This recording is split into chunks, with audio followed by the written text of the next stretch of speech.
I know you say you want to get to 10,000 followers. I mean, yes, you want to get to 10, 15, 100, whatever number you want to get to. But what's much more important than the number is the quality.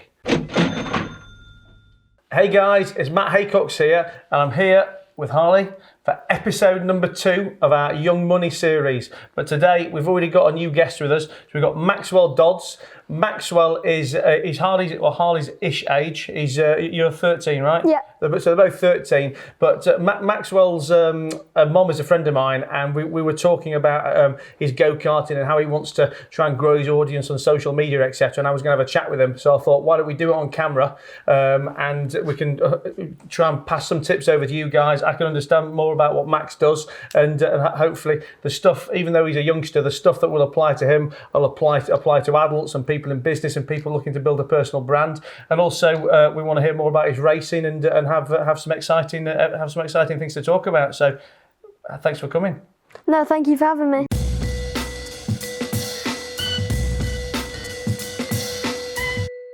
Listen, I know nothing about go-karting apart from I do it sometimes with my friends, and Harley used to do it until she flipped a go-kart over, and then she's never been seen anywhere near the track again. So tell us before we start how you got into it, and when you decided for it to be a bit more than a hobby. So I think when it was Christmas and I was about 3 years old and I got my first go-kart. At 3? Yeah. Is it like a proper petrol one? Yeah. Oh, really? And it was my dad's idea, as he used to race when he was younger, so a long time ago. So yeah, when I was about 3, and then I did my first proper test on my birthday in the Lake District, and ever since then I've been racing. But so your birthday, what, like on your 4th birthday? Yeah, on my 1st birthday. Harley was just about out of a buggy then. Yeah, so I think I was about 7 when I started competing more frequently, and I moved into like the British Championship. But did you always know that you wanted to do something more than just a bit of hobby driving with it? Obviously, to begin with, I'd say I was quite young, so I wasn't really thinking about it. But my love for the sport grew, and I kind of wanted to do it more and more. And then as soon as I stepped into the British Championships, I wanted to continue doing it with more than that. So is it considered that you're doing it professionally now? I mean, I know you're still at school, etc. But do you say it's professional? Yeah, I'd say now it's more of a, instead of a hobby, it's more of something that I want to do, and that it's like my passion to do that. So.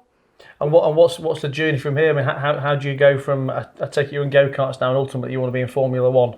Yeah, so I think I compete in the European and World Championship now. With people between age 13 to 14, around that. I think I'll have about a year, 2 years more in karts, and then the road from there is kind of, you can go either one of 2 ways, but I'd likely be going into Formula 4. What's the other way? And then you can go into more sports cars, but that's more on preference and what you want to do, if you want to do sports cars or whether you want to do single-seaters, and then from there you just build up to the highest rank from there. And obviously it's not a cheap sport, which I guess is what we're going to be talking about today, and how sponsorship's necessary, etc. But I mean, I guess just explain a bit so people watching this or listening to this can understand how it gets paid for at the minute. Is that something that you and your family have to support for you? Yeah, I think that's one of the hardest bits about racing. Like trying to get funding for racing is hard, with it's not being cheap, with flights and racing almost like 48 to 49 weekends a year, going all around the world. It's hard to find the financial backing to be able to like keep up with that for the full year. So. And is it your job then to find the sponsors? So the team that you're with, that they don't provide those. That's what you have to do. The team have helped me a lot. They've given me a really good deal. But yeah, it's the job of me and my family to try and find the best ways to be able to pay for it.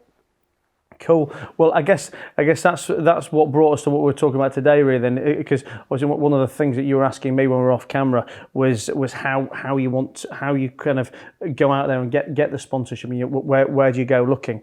And I guess the two things that I said, which were my answer to most, I guess, money business related questions. And whenever people ask me, where do I find a customer from, or where do I find an investor from? I guess for me it's very much the same answer of where would you find sponsors from, in that ultimately it's going to be very, very relationship driven. I mean, yes, you can go out there knocking on doors of random people, but I think you need to find people who know you, like you, believe in you, and also particularly have a love for the sport.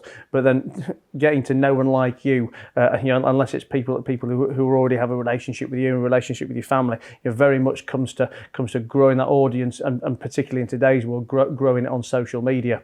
And what I'm always trying to I guess instill into everyone is how important it is to get your audience grown and known as much as possible. Now that might be through a LinkedIn channel, or it might be Instagram or Twitter or YouTube or whatever's more relevant. Although, and we'll probably come on to talk about as well, is I think it's so important to be on as many platforms as possible. I think some are always going to be more relevant to your industry, your personality, and your type of content than than others. But it's so important, I think, to be on as many as possible, all for different reasons, really.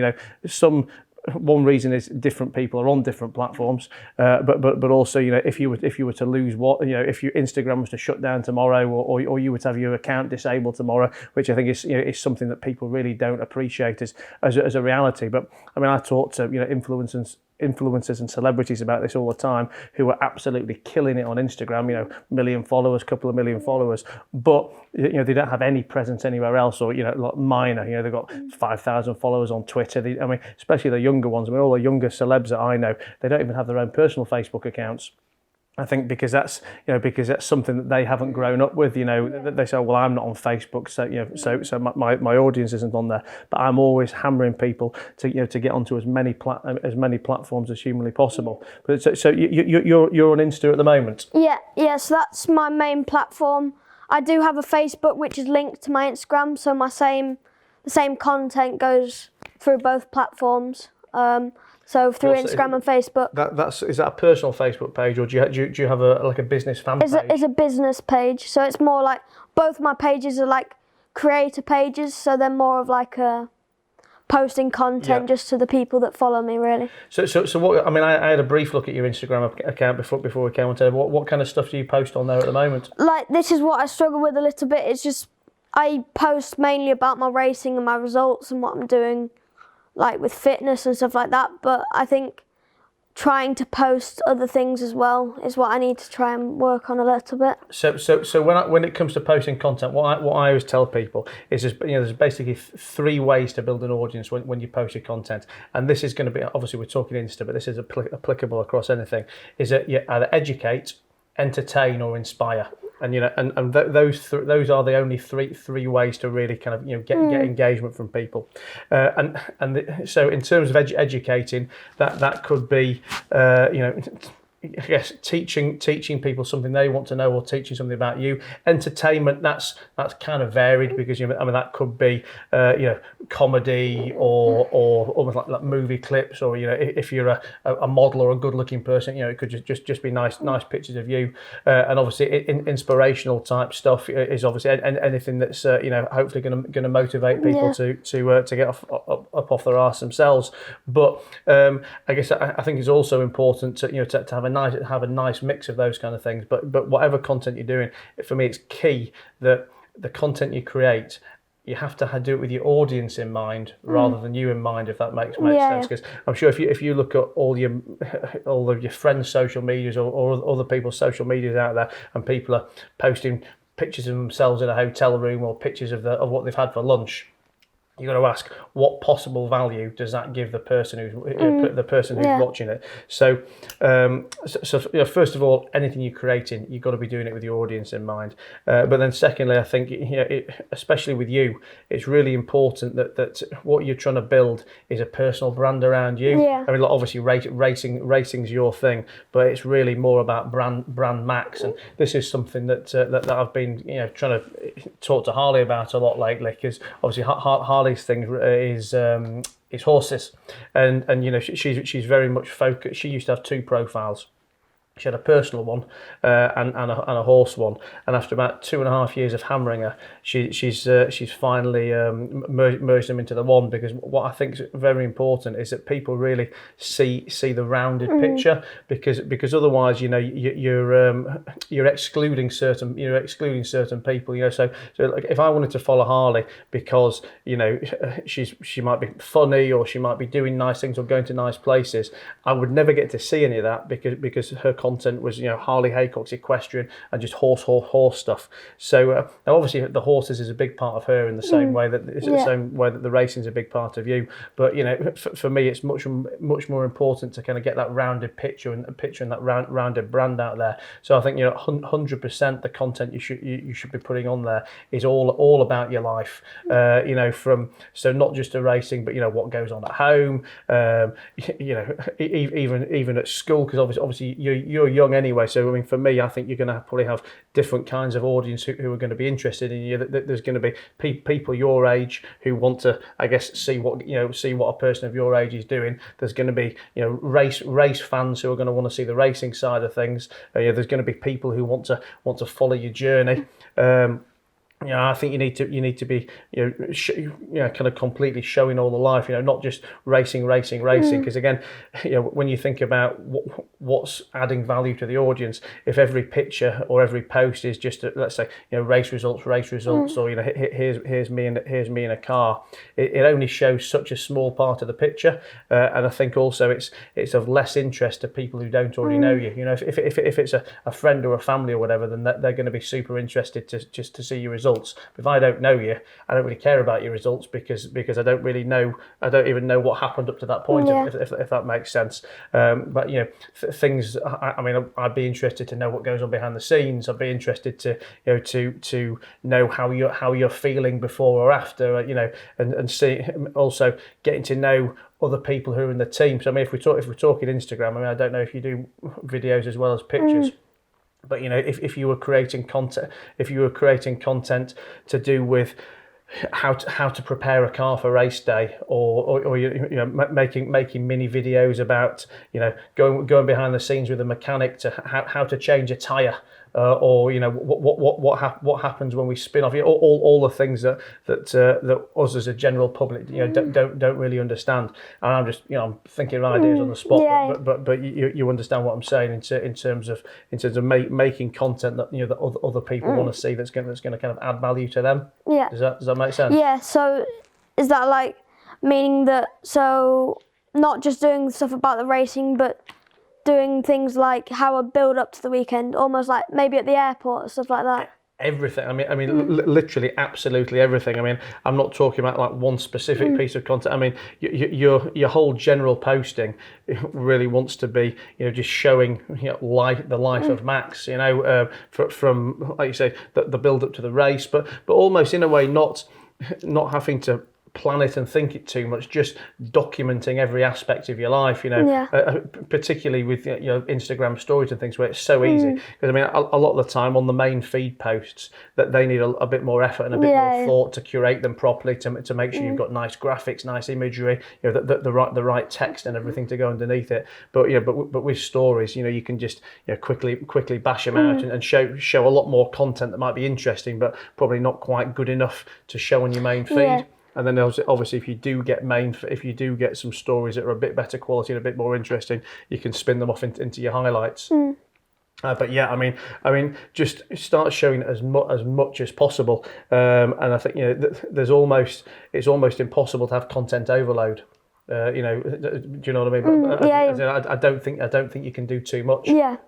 Because people are just so hungry to see what people are up to.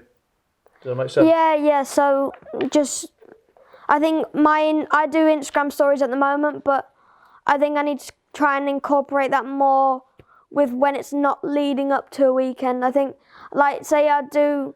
I wouldn't even, so I'm interrupting, but I wouldn't even think of it in terms of, oh, it's leading up to the weekend, so I'll do an Instagram story.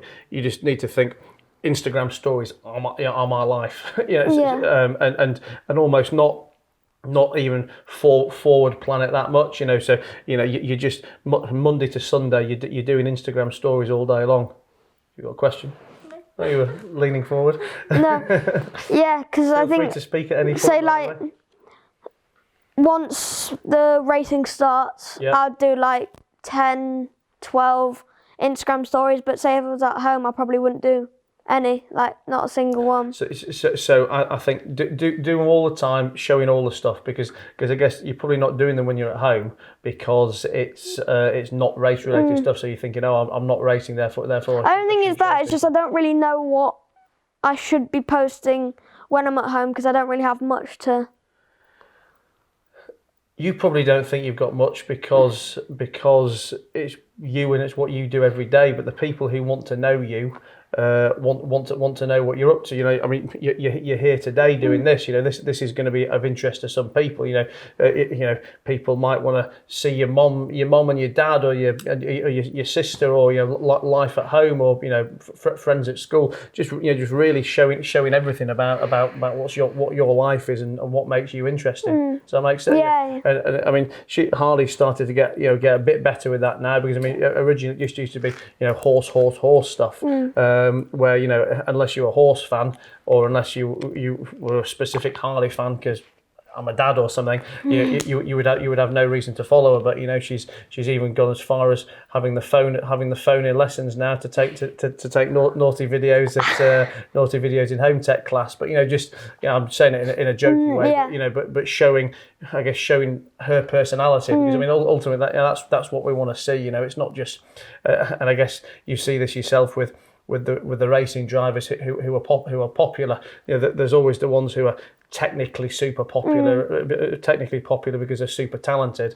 But some of the more famous ones might be not the best overall driver, but they're good fun, they're good looking, they've got good personality or whatever. Yeah. And ultimately, when it comes to getting paid more, it's more important to have mass appeal than it is to be technically better. You could be the best driver in the world, winning most of the races, but if you're boring and you're rude and and you've got nothing to say, then you would be much less appealing to a sponsor or to the media than someone who's always finishing 8th in the race, but they're a bit of a character. Yeah, and I think so. I mean, you just show you. I mean, you've obviously got lots to talk about. You got a fun life. You got things that people want to see. Just bring them into everything. Yeah. And I think like with Instagram stories, that's the beauty of it, that you kind of almost can't do too much because it disappears after 24 hours anyway. And you can. The other thing is see what works and what doesn't work, because if you start to do more posts one kind of a way than another, then you'll see if people engage with them. You'll see where the likes are at. You'll see where the comments are at and what people say.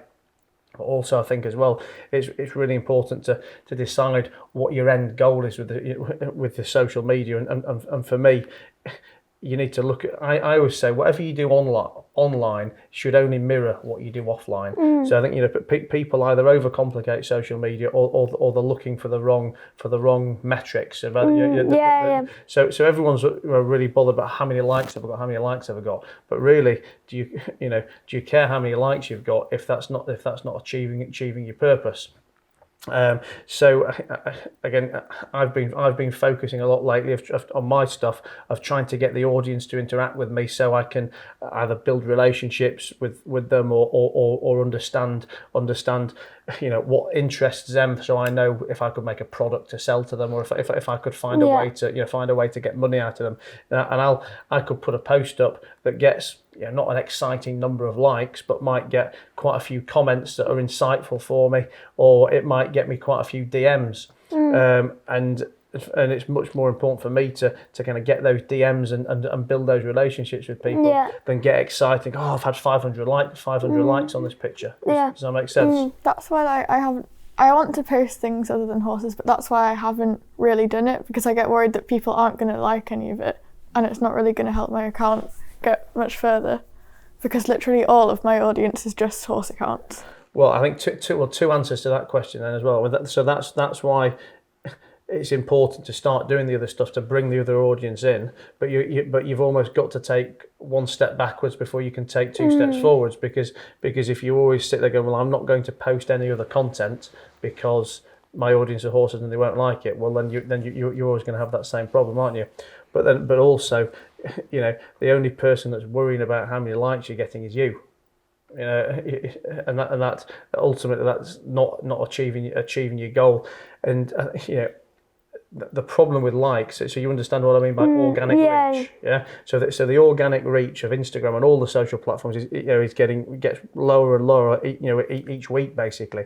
And you know, even the big, the celebs, the influencers, you know, if you look at them, you might go, oh, she's had 50,000 likes on a post, which you might think that's good at first.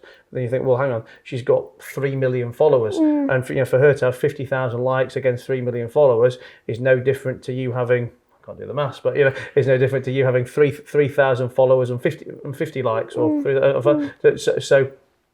I think ultimately everyone is suffering the same problems that you are, just with different zeros on. But again, the only people that really mind about the likes are you. That's why you've got to keep trying different stuff, and when you find stuff that works, you know, then it helps other bits. I mean, like I've started to put a lot of kind of like meme content into mine, you know, where I'll take a funny topical picture, and I'll cut the head off and put my head on and make a funny caption, and what it's doing. I mean, that's of no. Let's say it's of no value to a business audience for me, which is obviously the audience I'm going for, but it's funny and it does get a lot of engagement. And then what it then helps happen is then when I post a more serious post thereafter, Instagram knows to kind of send more people to that. So I might put, if I do IGTV videos, for example, if I used to do them and it was like a business related clip, it might get, let's say, you know, this number of views. But now that I've been putting, like, let's say, funny memes and things on there, which have brought me a bit of a new audience and also got better engagement, then the next time that I put one of the, let's say, you know, less funny IGTV videos on, more people know about me to now engage with my content, and Instagram knows to send more people to look at that. But you know, you've just got to try and see what works for you. I mean, again, I always say to people, you know, don't copy my content, but copy my volume of content or my attitude to it, because again, you know, your content is very much going to fit around you and your personality. I mean, I put a lot of stupid stuff on mine, you know, it's just stuff that would be completely unsuitable for someone else, but it works for me because it fits with my personality. Now, I wouldn't say, you know, so I'd say to someone, I think you should try memes, I think you should try competitions, I think you should do videos, and I think you should do everything, but do it in a way that fits you. Yeah. If that makes sense. Did that answer both your questions? Yeah. Yeah, I think that's really what I want to try and do, is incorporate more things into it than just racing, and be able to almost widen my audience to not just being people from racing, because I've got a similar thing to Harley, that I'd say 99% of my audience, apart from people from school, are people that are only interested in racing. Because like you said, experiment with different things. I try different things, like with at home when I'm training.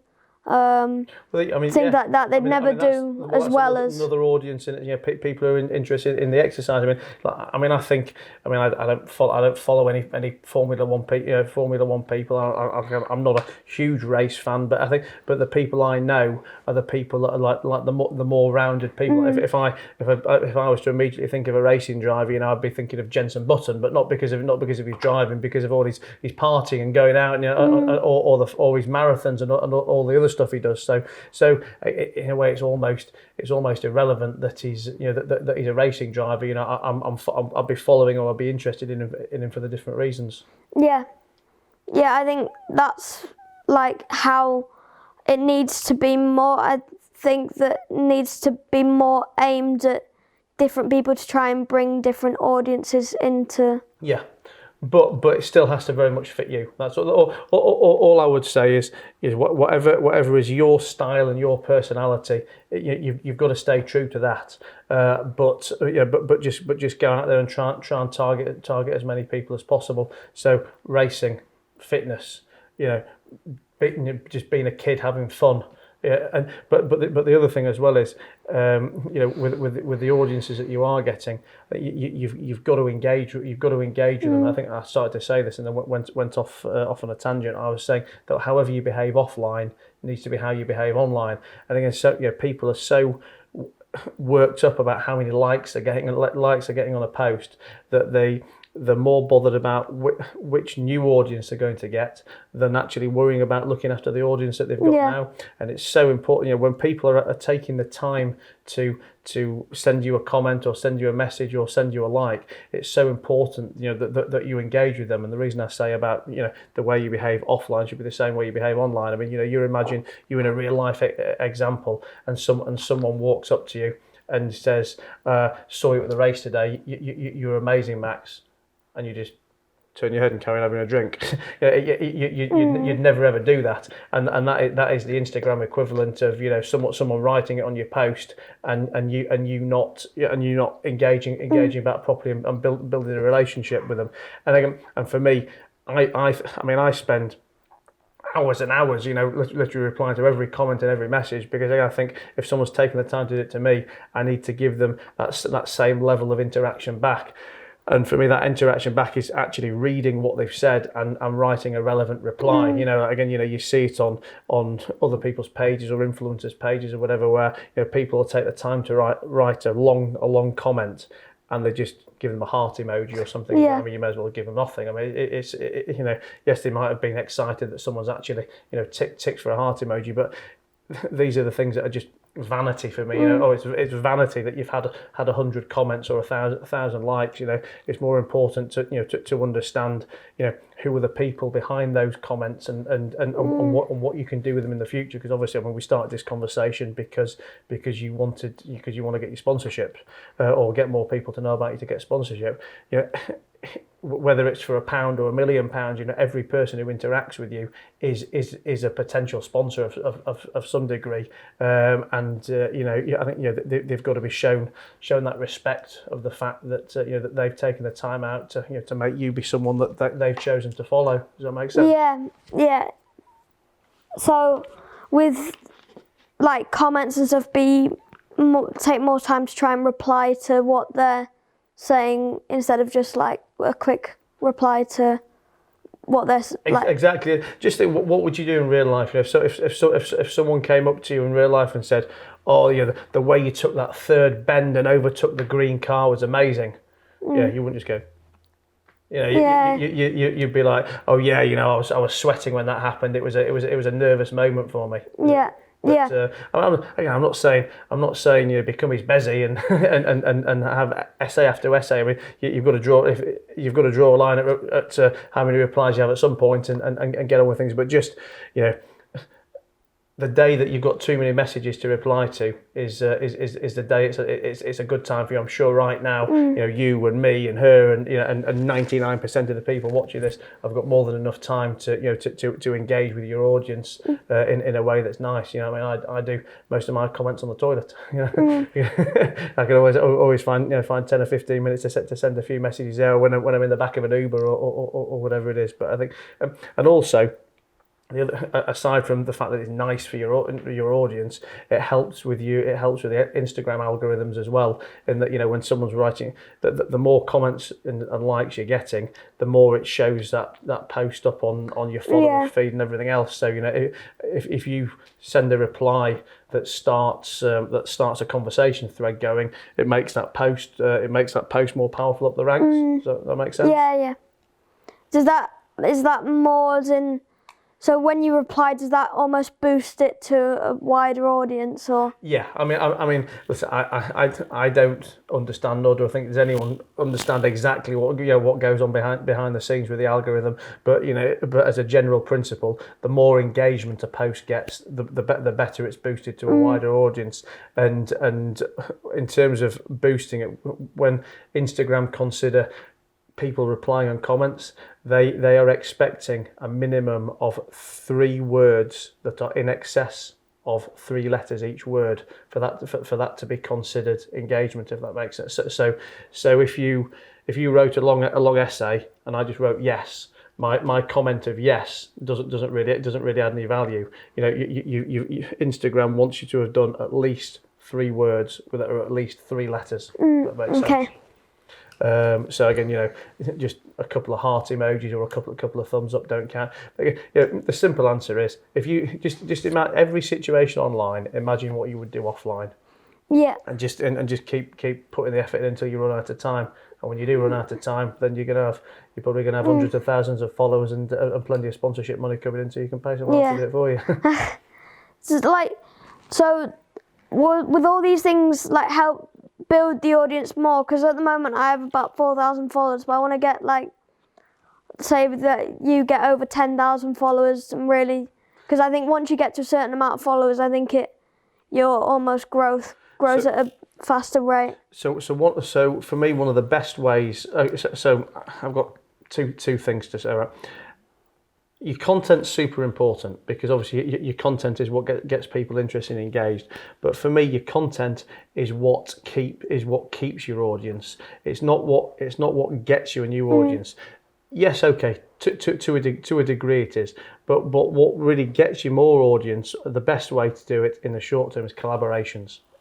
Finding other people ideally with similar sized audiences, because if you've both got similar sized audiences, or you've both got something to offer each other, you can trade for free effectively. Because yes, you could go out tomorrow and go and get influencers with hundreds of thousands and millions of followers to do collabs and shout outs and competitions and stuff, but then you're going to need to be paying for it. But if you can find other people, whether that's other racing drivers who've got a different audience to you, or other kids your age. I mean, even let's say Harley, she's in a completely different space. She's a girl, you're a boy. She's horses, your cars. You want to find people that you can help grow each other's audience with. But I mean, collaborations is the fastest way to get growth. How would that work as in collaborations? What would you do as such? What would you do? Well, I guess that's for you two to decide what's relevant for you to do. I mean, from a top level perspective, I'm just saying find other people who you can partner up with, so you can introduce each other to each other's audience. Because again, if you've taken it to a high level, if you think about the big influencers out there, and you see someone who's on Love Island and they've got 1 million followers. Well, they haven't got 1 million followers because they've created fantastic content on Instagram. They've got 1 million followers because they've been in your living room, every day for the last 8 weeks. So that's how they know who they are. They've not actually done anything special to grow that. So I guess what you need to do is you need to create audience somehow. So again, if overnight you'd become a Formula One driver and you were on ITV or whatever channel it's on, in the racing every day, then that would be showing you to an audience who would think to follow you on Instagram. Yeah. Obviously, short of being able to get on the telly, short of being able to to be on the radio or do any of those things, you need to find other ways to put yourself in front of an audience, and the quickest and easiest way to do that is to find other people to collaborate with. And there is dozens, hundreds of thousands of people in the same position as you who want to do it, and you'll say, how do I find them? You just ask them. You find the people you want to collab with, and you DM them. And there's no quick or easy answer to any of this. You might message 100 people, you might message 1,000 people, and only two or three reply. But that's just what it is. I mean, it all comes down to your resource, and there's only 2 resources, which is either time or money, and you either pay for it or you put the effort in. Yeah. Does that make sense? Yeah. So just trying to find people like within almost your. You want to find people who have got a different audience to you and who have an audience that would be of interest to you. So I mean, there's no, I can't think of an example of what would be bad, because I think same comment for both of you, that you can go quite broad with your audiences at the moment, because you both, you're young, you've both got a hobby that's appealing to a mass market, and in a way, you're still finding your feet. I mean, like, again, I always say to Harley that I know you love your horses now, but there might be a day that horses aren't your thing. I think that's why it's in, she's probably going to start crying now, but that's why it's important as well to try and keep your account as generic and max focused as possible, which is why I used to hammer to Harley, say get rid of the equestrian on Harley Haycox equestrian, because for me it just limits your audience too much. Yeah. And if the whole point is that once you've got an audience, you can do anything with it, because you've got a fan base and a follower base that like you, and and if one day in the future you don't fancy motor racing anymore, or you don't fancy horses anymore, but you've got a fan base that like you and 100,000 followers, and you've got an immediate market that you can step into or monetize. I forgot what the beginning of the question. Oh, the question was so what kind of people do you find? So yeah, so I just find anyone you can. Anyone who wants to do the same, and do the same that you do. You've got each other. You've got each other today. Harley will introduce you to the horse world, and you can do the racing. But then what you actually do for each other, again, that's for you to think. That's for you to decide with each person. But again, I think it needs to be more meaningful than just a raw shout out. I mean, Harley does this a lot with her people, and just goes, follow Max. Well, why? I follow you, Harley, because I know you and I know horses. Unless I've got nothing else to do. If I don't know who you are and you crop up on her page, why am I even going to bother to look through? So I think you need to find a way to. For me as well, authenticity is like really important. So again, so I've done. A tactic I've used to grow my Instagram lately is I've been doing a competition, because competitions have been great for engagement, and I've been getting other influencers to promote them for me. And now again, it's not a unique idea. It's something I invented. There's plenty of people out there who've used who've used influencers to go and grow their audience and get followers. But I think I don't like the way that other people do it, because for me, again, it's just a vanity number that that they've ended up with hundreds and hundreds of thousands of followers, but followers who don't care about them in the slightest, because they've only gone to their page because an influencer. If Harley follows Molly May, and Molly May puts a picture of herself up in a bikini and says, "Go and follow Matt because he's doing a competition." Well, you might come today because you're doing the competition, but I'm not Molly May's audience. I'm probably not Harley's audience. And as soon as the competition's over, you're going to get bored of me very quickly. So, for me, I think it's really important that there looks like a genuine, authentic reason why you're together. So while I've done this with influencers that effectively they've been paid to do it, I've only done it with people that I have a genuine relationship with, where there's genuine photos of me and them together, or even if it's not, maybe we've just done a podcast together. We might not be best friends, but we've done a podcast, but we've got some reason why it does actually look real to the audience that we would be doing this. And then the other thing I then do is I make my competitions.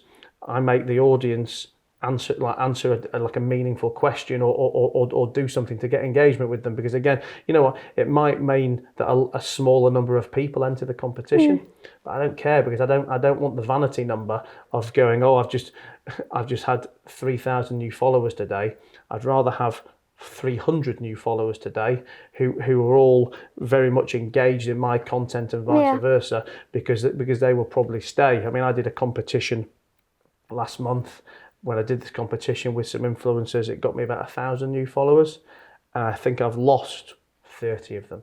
I mean, like nothing. But if you see other people who do these big competitions, and there's no authenticity with the influencer, and there's no relevance in the competition for the audience, I mean, they get 10, 20, 30,000 followers overnight, and literally lose 95% of them as soon as the competition's finished. I just don't see the point. It's. I know you say you want to get to 10,000 followers. I mean, yes, you want to get to 10, 15, 100, whatever number you want to get to. But what's much more important than the number is the quality. If you only had 60 followers, but every one of them loved you and sent you 10 grand a year sponsorship money, you wouldn't care that you could never get past 60 followers, would you? No. Does that make sense? So it's much more. Don't look at followers numbers. Don't look at like numbers as vanity numbers. It's you need to have a target of what you're going to achieve. I think as well, you've got to look at Instagram as a communication tool. Not just a tool for you to showcase pictures of yourself. So don't just look at building your audience and getting people coming to like you or follow you. You want to use it for outreach as well. Who do you want to go home tonight and decide 20 people that you want to build a relationship with and why you want to build that relationship with, and then do outreach to them. Find them on their Insta and then start DMing them, invite them to a race. I don't know what's relevant in your space, but just again, I'm going to say it again. Anything you do offline, do it online. Does that make sense? Yeah. Because I used to go online and just follow a bunch of people because they had I follow back in their name, and then later half of them would unfollow me, and then none of them would like my posts and none of them would comment. Exactly. So there was no point. I mean, that's like with the almost similar example with the hashtags. When you do hashtags, you need to think about what hashtags you put on there, because obviously that shows you to an audience. And there's all these hashtags that get seen by a high number of people. But just because you get seen by a high number of people, they might be completely irrelevant. And all these, hashtag follow for follow or hashtag I follow back. I mean, who cares?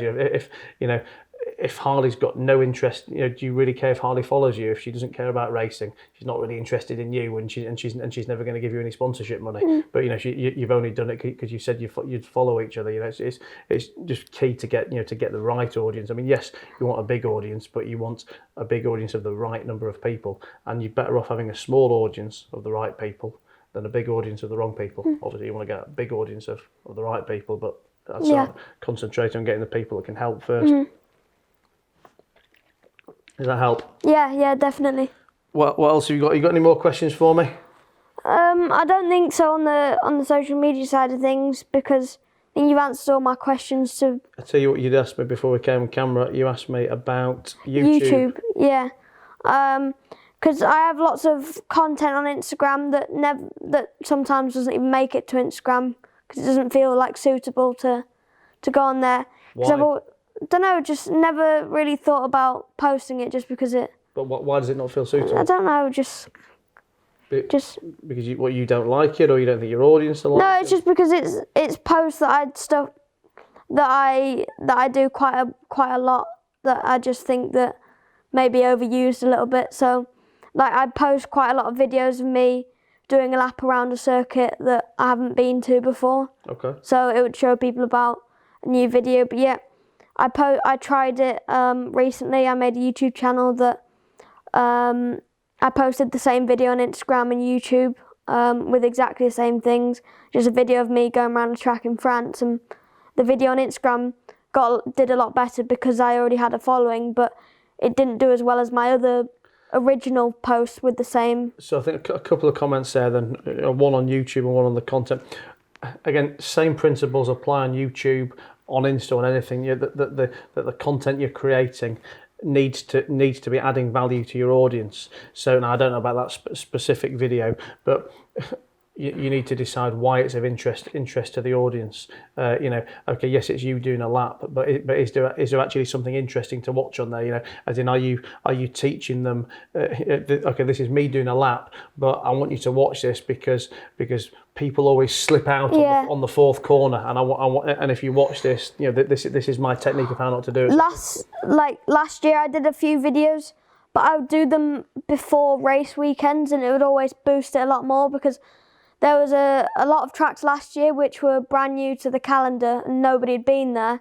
And say if I'd luckily had been there, I'd post a video and the video could get thousands of views because nobody's been there and they want to learn the track, so they would watch the video of me going around the track. Well, the other good thing with YouTube, or for me, the big difference between say YouTube and Instagram is YouTube's a kind of a slower burn to build your audience, but what you need to think of YouTube as is not as a social media platform, but as what is the second biggest search engine on the internet. So a bit after Google, YouTube is effectively as a search engine. You think about how you use YouTube, and you might go on there and ask it questions. Like I don't know what you ask in racing, but Harley might be able to go on there and say, how do I tack a horse? How do I untack a horse? All those kind of things. So when you're creating content for YouTube, you want to think of it almost as like the answer to a question in mind, adding value or the answer to a question in mind. So going back to some of the examples we were talking about at the beginning, that could be how to change the wheel on a car, or how to to do an extra lap when you're about to run out of petrol. I don't know what you do in racing, but things that would either be questions that people want an answer to, or things that will be of interest to them. If Harley just posts a picture of sort of not a picture, she makes a video of her just doing laps and laps around the arena. It's not of interest. It's of no interest to anyone other than her, really. Again, unless she was a famous person already, then people might watch it because it's her. But again, for me, that's just almost like a vanity answer. That's just like a girl from Love Island posting a picture of herself in a bikini and getting 50,000 likes. Well, great, you're a hot girl in a bikini and you've got 50,000 likes, but it's not added any value. It's not created a new audience. Does that make sense?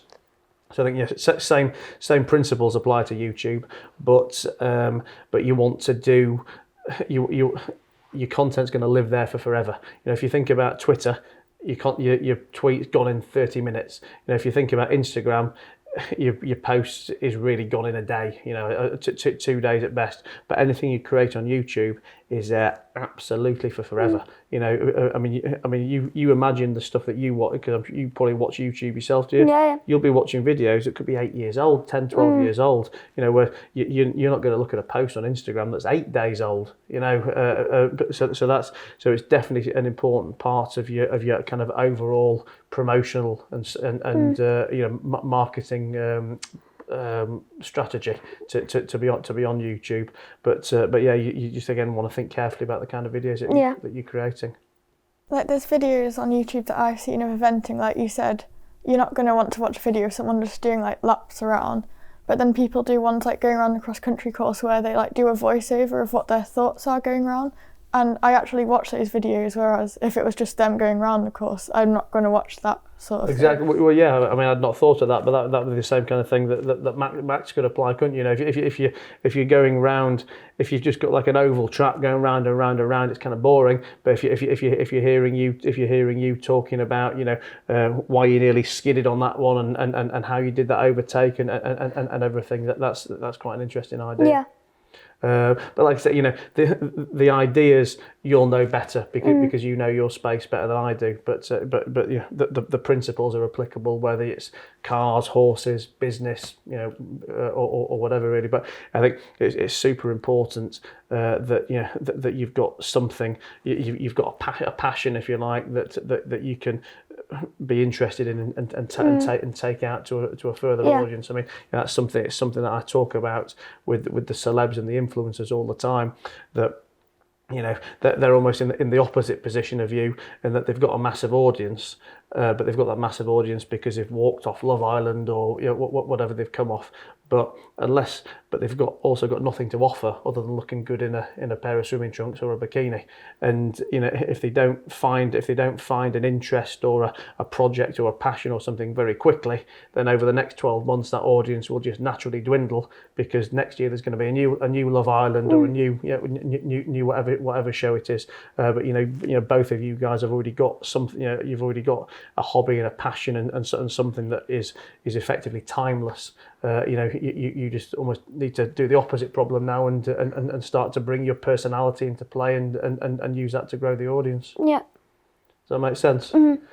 Cool. Well, it's been a very late night episode of Young Money. Yeah. It's time for dinner and time for bed. So, guys, I hope you've enjoyed watching that at home, and hopefully we're going to be seeing lots more of Max. Tell everyone how to find you on Insta, and YouTube, and everywhere else. Instagram at Maxwell Dodds, all one word, and then YouTube is Maxwell Dodds Racing. That's and Dodds also, with 2 Ds. yes, it is. And Harley has now changed it. So when we did our episode number 1, she was Harley Haycox eventing, but I'm pleased to say she is now just at Harley Haycox. Yep.